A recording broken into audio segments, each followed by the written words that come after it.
It is official. We have victory in Utah's 2nd Congressional District.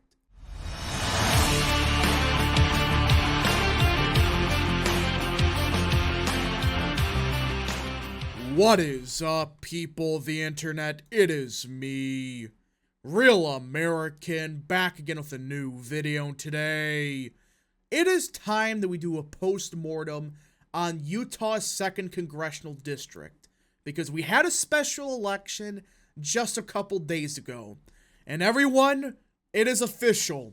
We can declare victory, or I guess you could say a quote-unquote victory in Utah 2nd, because Malloy, who we'll get to in a minute, is not necessarily the most conservative person in the world, has taken down, arguably, the most left-leaning Republican, in quotation, you will ever see.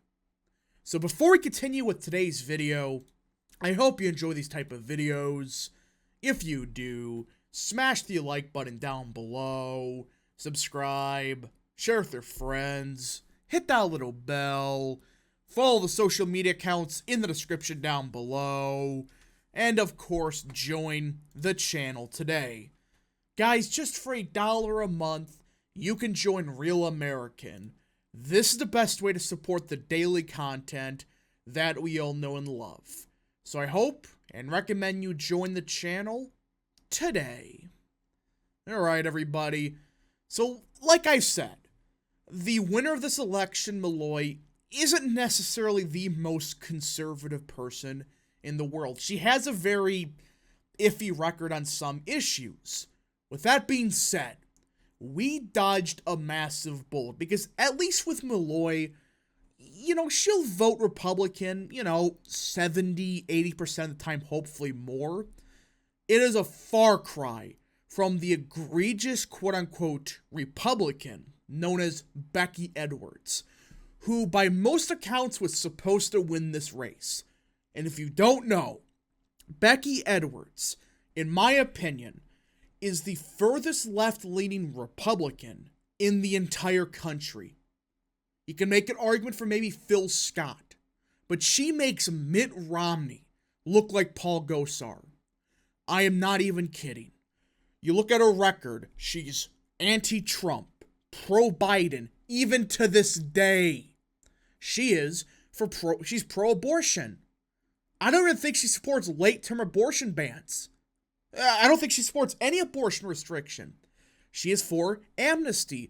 She's against stuff like school choice from everything I'm seeing.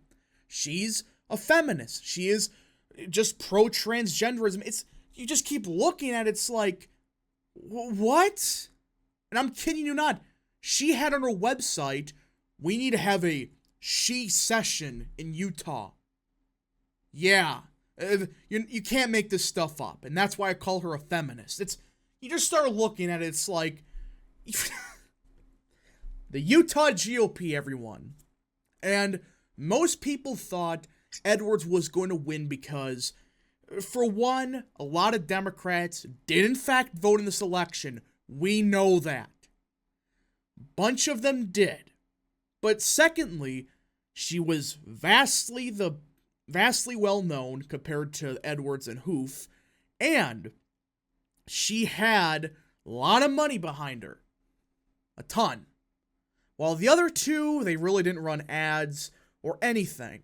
But there's one thing that I gotta give Utah credit, is that rural Republicans, they don't take crap from these Utah Republicans like Edwards.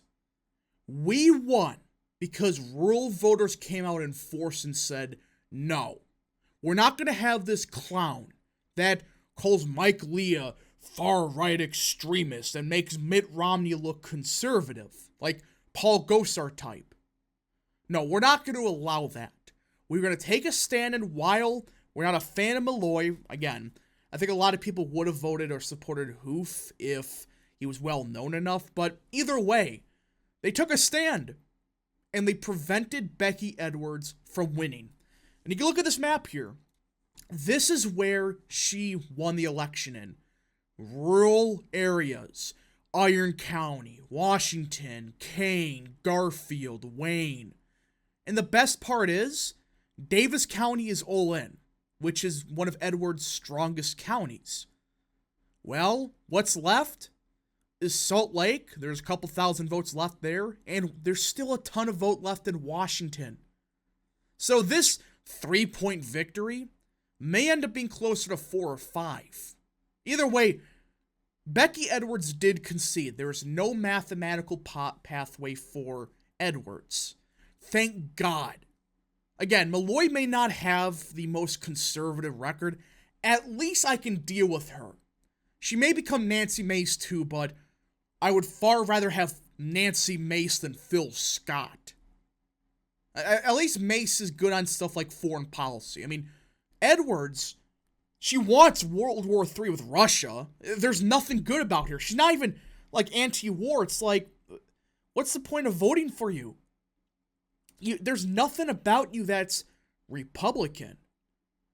So, she did in fact concede and gave a very pathetic concession speech. Or I guess you could say statement. And I was reading the comments because they were freaking hilarious. Rip Bozo, goodbye, loser.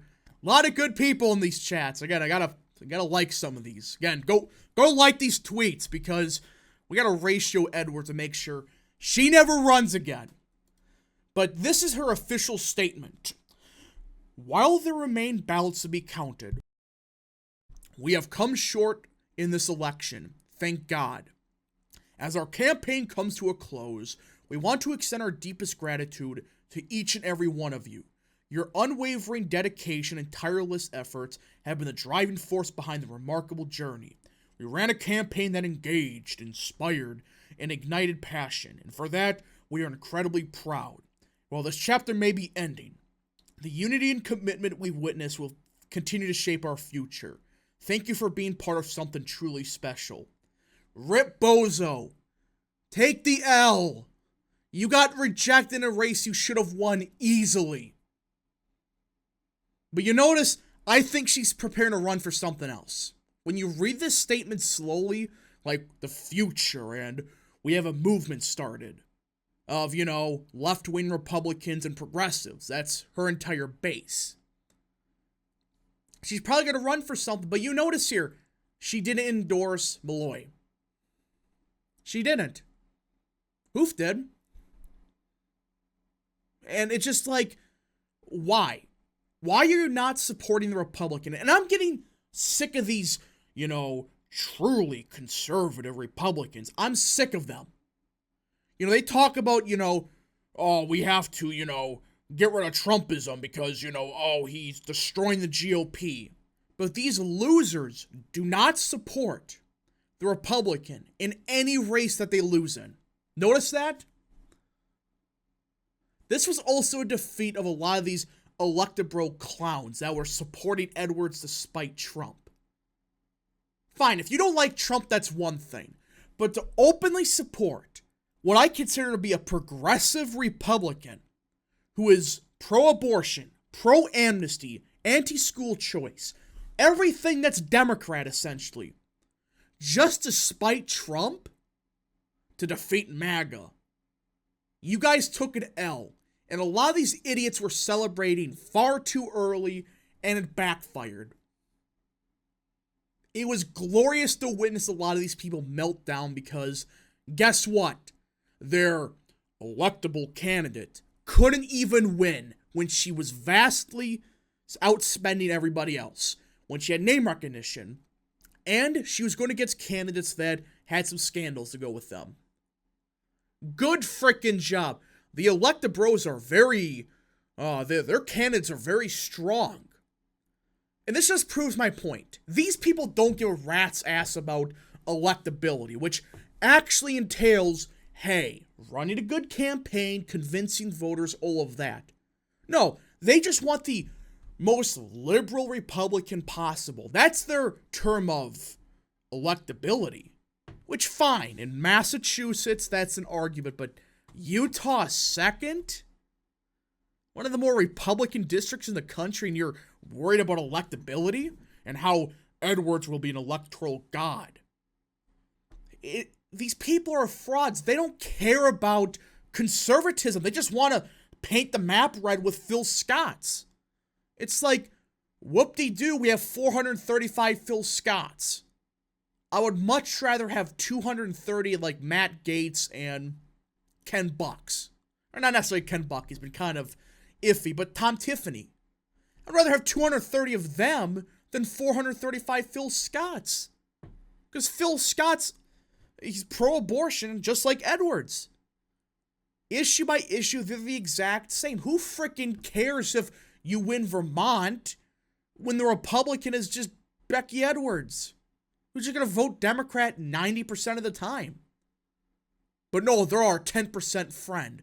Yeah, right, and Joe Manchin's our 12% friend too. It's a scam. These electability people, yes, they have some valid arguments about, hey, you got to run a good campaign, obviously.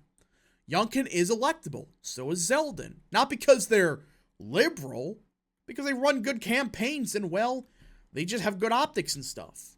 That doesn't mean, oh, you got to be a liberal to win. That's not true. Anyways, folks, thank you so much for watching. If you did enjoy this video, smash the like button down below. Subscribe, share with your friends, hit that little bell, follow the social media accounts in the description down below, and of course, join the channel today. Thank you all so much. Godspeed to all of you.